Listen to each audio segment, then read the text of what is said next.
The system of capitalism and racism and white supremacy, etc., have all, and Islamophobia have all been used, to colonize lands, right, to take resources from other people. And so this is like a long trajectory. And we're just seeing the manifestations of that continuation, right, with 9/11. A lot of us come from lands that were colonized, lands where wars are being waged, right, a lot of times because of U.S. policy or the policies in Europe. And so I find that we can connect over that, but then also that the idea that we have to apologize for like a terror attack that like a couple of people did, and then there is no apologies or reparations for genocides and for slavery, etc., is something that I kind of find like reprehensible. Wait a minute. Let me make sure I'm understanding you correctly. You want Americans to apologize for 9/11. You're insinuating that we are somehow responsible for 9/11 because of Islamophobia? You're claiming white supremacy. You're insinuating that the problems in whatever third world country you're from, you're insinuating that we caused those problems and 9/11 was our punishment?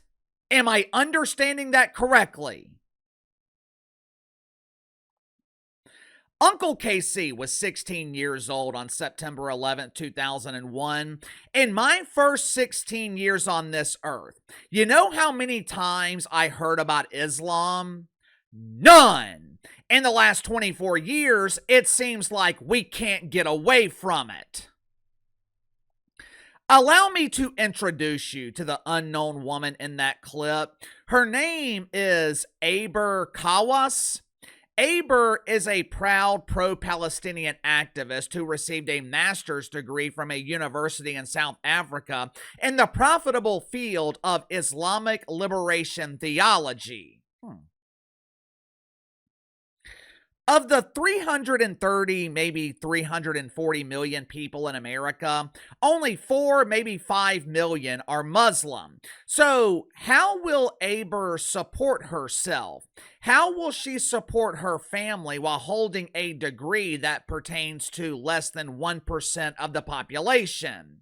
I looked through jobs this morning. I was looking for companies that were looking for candidates who were skilled in Islamic liberation theology.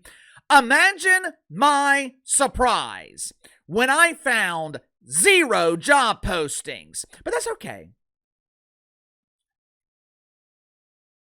You see, Mrs. Kawas has a backup plan. Right now, the lovely Aber is running for a New York State Assembly seat. She is looking to represent the people of Queens, and her salary would be $140,000 a year.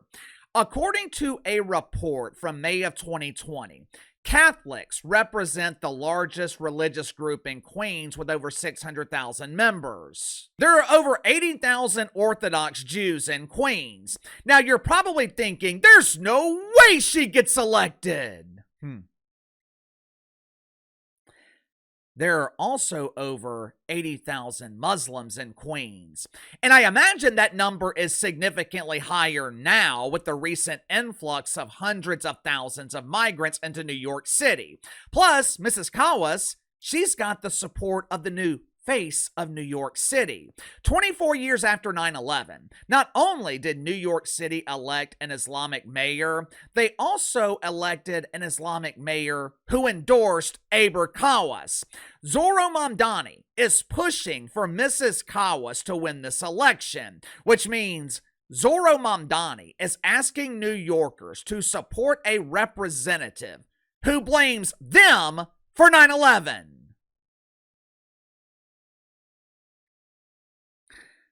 I've been telling you guys that the polish is rapidly melting off the turd. Damn near every day, the background of Zohran Mamdani continues to be exposed. His associates, his inner circle, is being exposed. Remember growing up how your parents constantly told you you are who your friends are? If you look at Zohran Mamdani's friends, doesn't take you very long to figure out that New York City is in deep shit. Make sure to like and subscribe. You can follow me on Twitter at KC_BTL84. So I get to the sponsor for today's video, my good friends at Sugar Mountain Trading. My uncle called me a couple of weeks ago. Now, he is a military veteran, served in the Gulf War in the early 90s. As he's gotten older, he's been dealing with various health-related issues. Doctors had him on pain management. They had him taking all this medicine just to sleep at night, most of which wasn't working. Once the meds wore off, he was tossing and turning all night. Plus, he was building up a tolerance. Last month, my aunt bought him some CBD lotion from Sugar Mountain Trading. She just wanted him to try it out to see if it worked. He applies the CBD lotion every night before bed. My uncle is getting the best sleep that he's gotten in years. He doesn't even take the pain medication anymore because doesn't need it. Recently, I gave some of the CBD lotion to my dad. He's been installing and repairing sprinkler systems my entire life, so he's developed pain in his knees. Hates taking pills, so I gave him some CBD lotion to try out from Sugar Mountain Trading. His knees are pain-free even at 74 years old.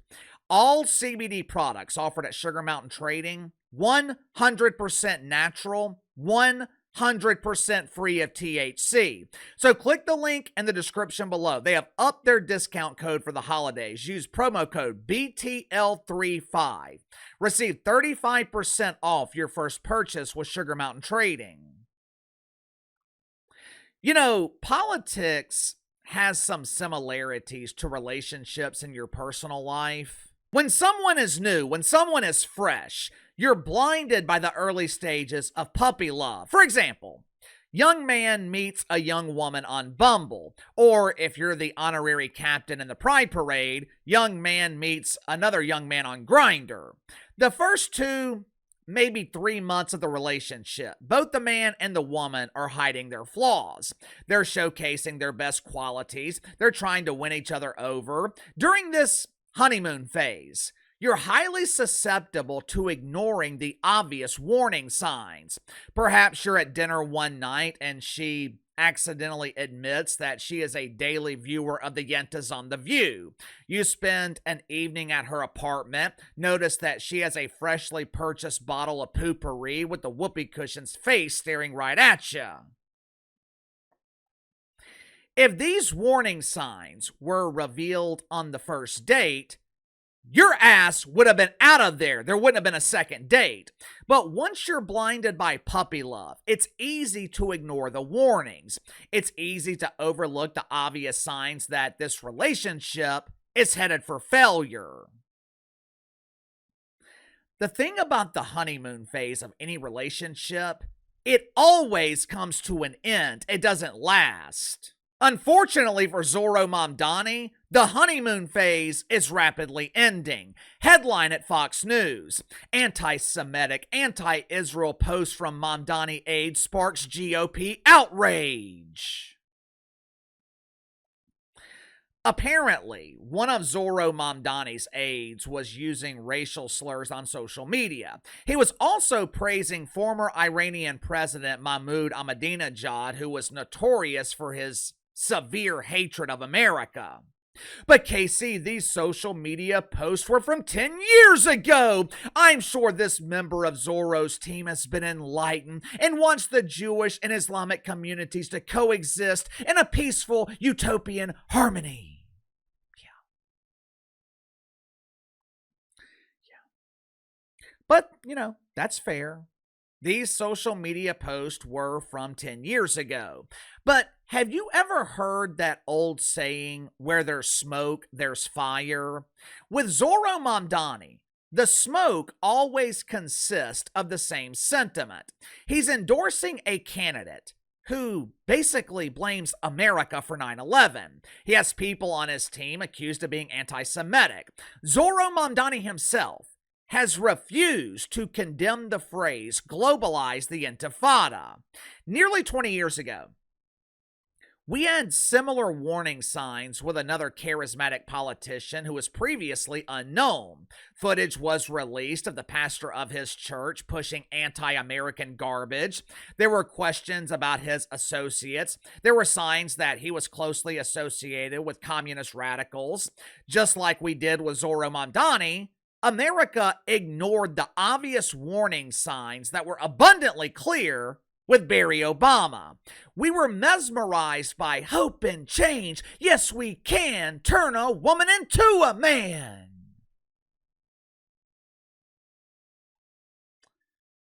How did that work out? How did that work out for America? We were so mesmerized by the fundamental transformation of America that no one was asking what Barry meant by fundamentally transforming the country. Well, you're living in it right now. Zohran Mamdani seems to realize that the polish is rapidly melting off the turd. For starters, he is suddenly backtracking on his radical stance on police. Remember when Zorro was claiming, "We don't need police, we have social worker Shanice. Shanice is highly trained in talking gently with criminals and convincing them not to steal that old lady's purse. Just take her money and give the purse back to its rightful owner."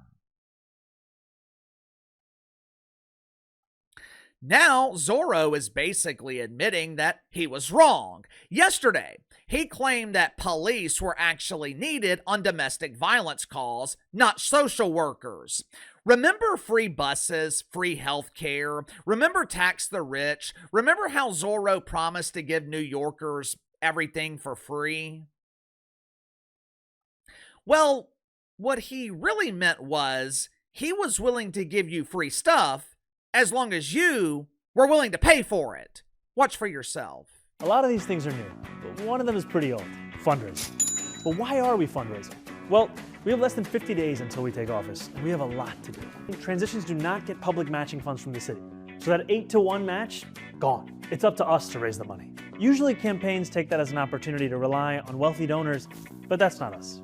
You've already been incredible. We've raised more than $1 million in just 2 weeks. But we're still asking for your help because we need to raise $4 million in total. So January 1st can be the day we start to deliver, not start to prepare. I hope very soon not to have to ask you for money. But until then, I'm asking. Let me translate so you fully understand. You can have free buses in New York City as long as you're willing to pay for it. You can have free health care as long as you're willing to pay the premium. You can have free dinner at Nobu as long as you're willing to pay the bill. Is it unusual for an incoming politician, incoming mayor, to be soliciting his supporters for money for fundraising? No. But it just goes to show you, nothing is free. I know being mayor of New York City seems like a powerful position, but it's really not. Truth is, Zohran Mamdani has minimal power. Damn sure doesn't have the power to give you free shit. What Zohran Mamdani actually is, he is a warning. This is a wake-up call. For some reason, Americans have a tendency to ignore warnings, but what happened in New York City, it's happening across the country. Happening right now in Charlotte, North Carolina, where over 100,000 people were pushed into the city. I have a contact in Charlotte, and he told me yesterday that people living in Charlotte, they didn't even know there were an additional 100,000 illegal residents until ICE came in to deport them. Happening in Texas, they are trying to change the demographics so they can get socialist and Islamist elected. If you want to ignore the warnings, if you want to know the end result, just look at what's happening right now all over Europe. Sound off in the comments below. I'll see you guys later.